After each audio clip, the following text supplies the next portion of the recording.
make sure you were healthy.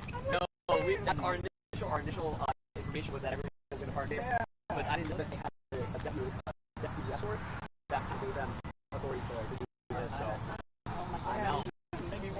This is what you get for being early. If you were a little less professional, then no. There you go.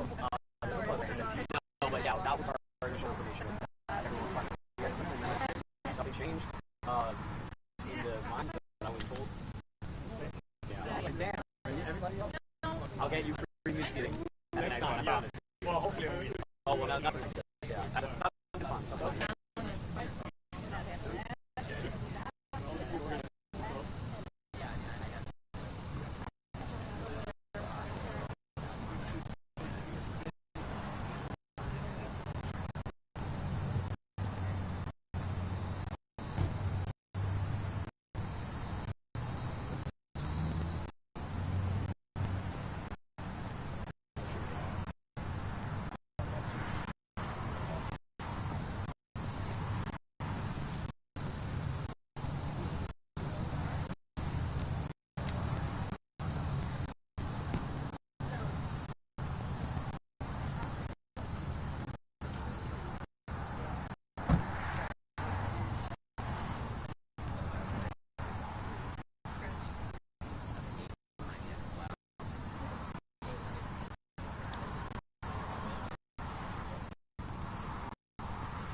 Can I ask you a quick question again?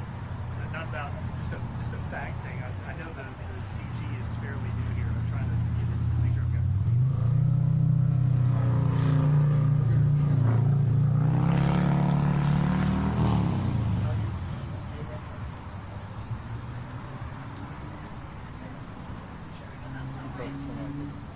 Yeah, I'm sorry. I don't mean to distract Sorry. you.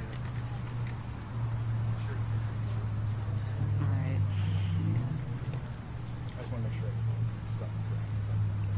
That's one of the best work we've done. Lubas.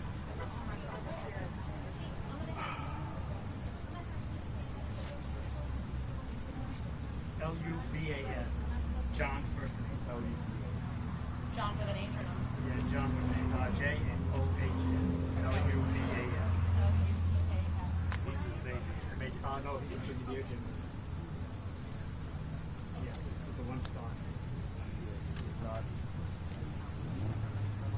Okay, perfect.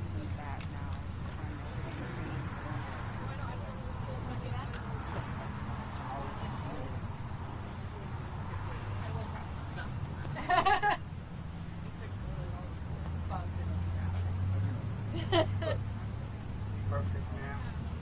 Okay.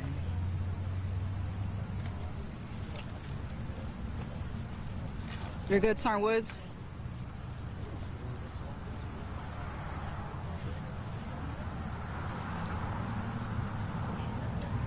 Hey, how's everybody doing today? Good. Hi, ma'am. Good. You guys got everything mic'd up okay? Okay. We're going to start in just a few minutes. They're looking for double checking his spelling. Okay. Lubas.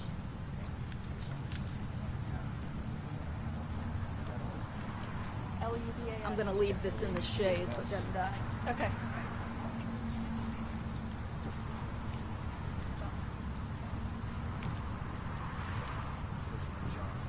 John.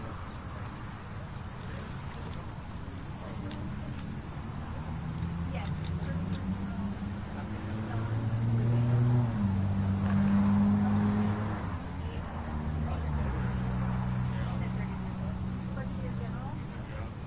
Right there. Because I'll raise mine.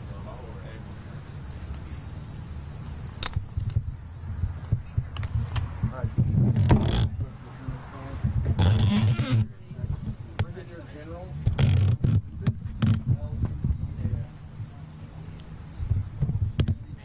Yes, he's the commanding general of the 3rd Infantry. Yep. Brigadier General John Lubas, Johnlubas.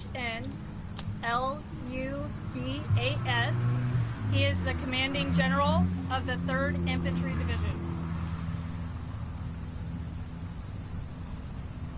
Sergeant Woods, you good? Okay, you're all set up? Okay. I know we got some folks that are going live at right at 3:30, so we'll hold tight to the timeline. About 5 minutes.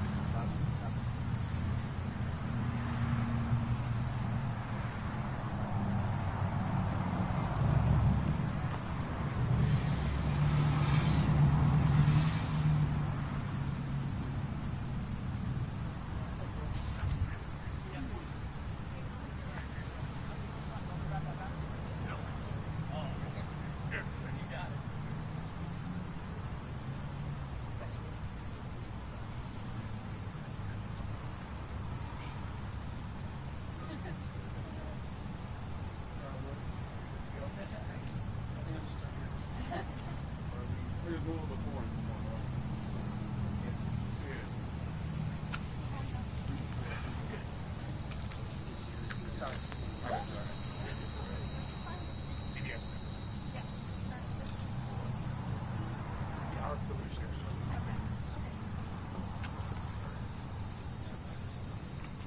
Keep it like that way. The wider it is, slide that way. Okay, well then let's like. You can wait that. Right there. I got you.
Okay. Hey, I'm going to go ahead and give my opening comments, and we'll turn it over to General Lubis. Good afternoon, ladies and gentlemen. My name is Lieutenant Colonel Angel Tomko. That's spelled A-N-G-E-L. Last name is Tomko, T-O-M-K-O, and I'm the spokesperson for the 3rd Infantry Division. Today we're here to discuss the incident that took place earlier today on the north side of Fort Stewart installation at the 2nd Armored Brigade Combat Team footprint. In just a moment, I'm going to introduce you to Brigadier General John Lubis. That's spelled J-O-H-N, Lubis, L-U-B-A-S. He's the commanding general of the 3rd Infantry Division. Brigadier General Lubis will make a statement regarding the incident and take a few brief questions. Before we begin, however, I'd like to go over just a couple things with you. We have limited time for questions given that this is an ongoing investigation, and we may not have all the information that we can share, but we will try to be as transparent as possible. We will not release the name of any victims until the next of kin notification has been complete. We will not speculate as to any intentions, motives, or backstories, given that this is an ongoing investigation. When you ask your questions, we ask that you please give your name and the affiliation in case we need to do a follow-up. And it's a little hard to hear, so please speak up so that General Lubis can hear you and that you can hear him. Thank you, ladies and gentlemen. I will now turn it over to General Lubis.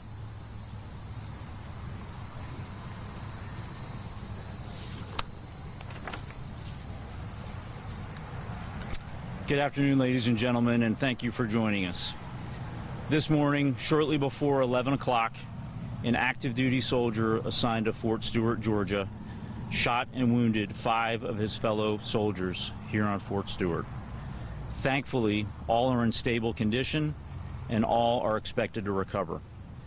The alleged shooter is in custody. We have reestablished security.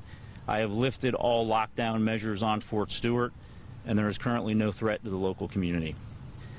I'd like to recognize and thank our Army law enforcement and medical personnel and our partners from local, state, and federal law enforcement and emergency services for their quick response and support.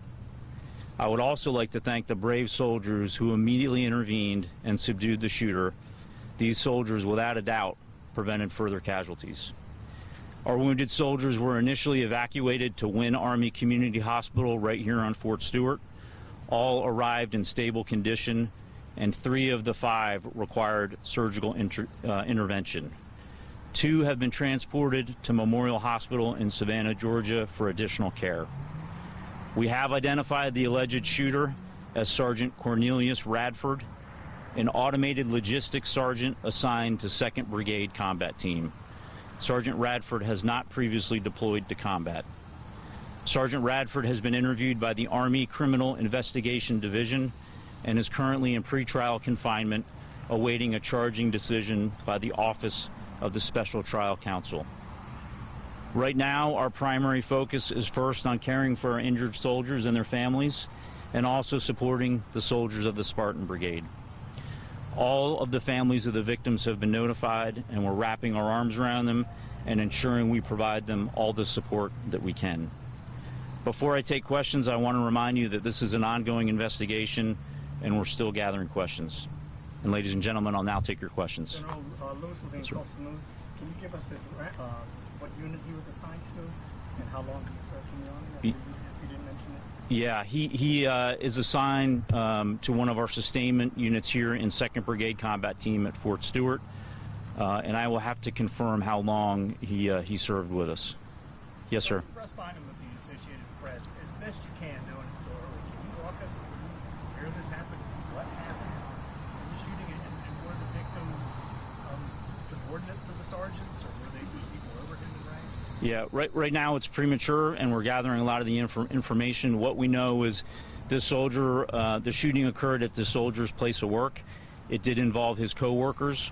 We're still not certain about the motivations, but again, he's been interviewed by Army investigators, and we believe we'll gain more information here shortly. Yes, ma'am.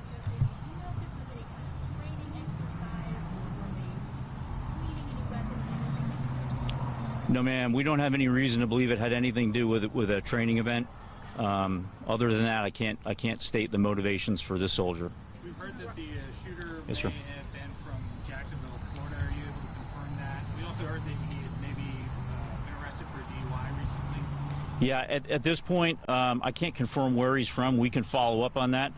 I do believe he was arrested locally for a DUI that was unknown to his chain of command until the event occurred, and we started looking into the law enforcement databases.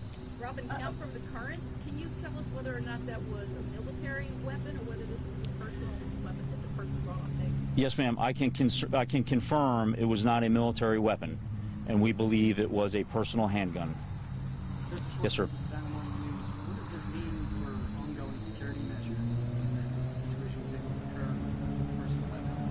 Yeah, I'm very confident in the security of this installation.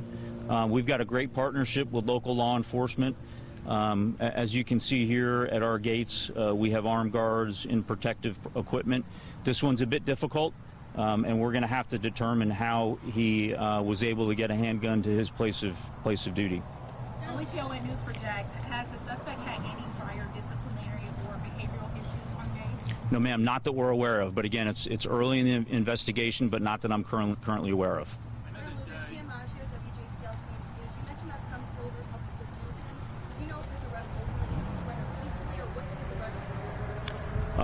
I don't have the details on that, but I know that his soldiers in the area that witnessed the shooting immediately and without hesitation tackled the soldier, subdued him, that allowed law enforcement to then take him into custody. And we've got time for one more question.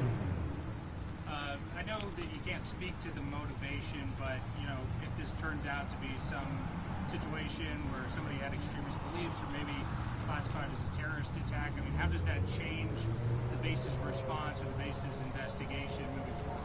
Yeah, currently we have no reason to believe any of that is the case. However, we continuously assess the threat environment, both in the immediate area and across our Army and DoD installations, and we will address the threat level accordingly. Do you have the rank of the shooter? Yes, sir. He was a sergeant. Ladies and gentlemen, thank you for your questions, and again, thanks to the local responders and the local community for their help. Thanks, and have a great afternoon. Thank you, sir. Hey, I'm going to give you the proper spelling. I'm going to give you the spelling of the assailant. The first name is Cornelius. It's spelled Q-U-O-R-N-E-L-I-U-S.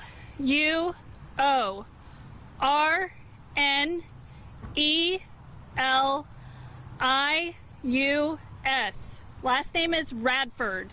R-A-D-F-O-R-D.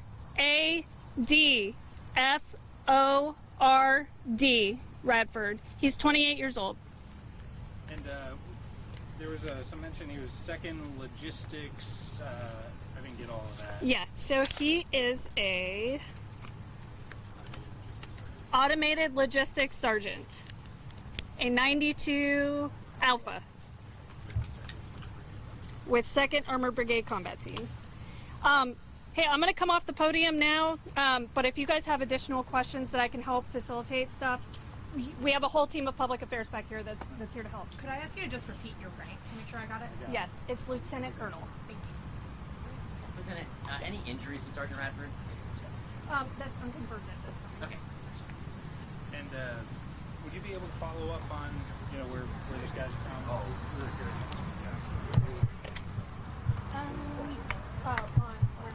Yeah, I'll be able to follow up.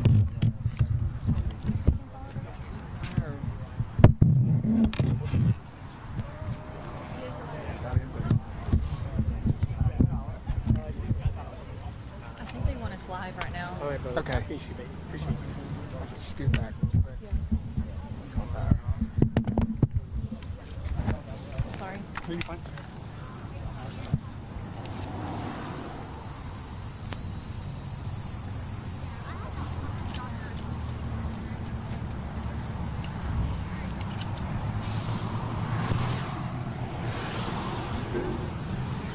Right here? Or you just want to get right there?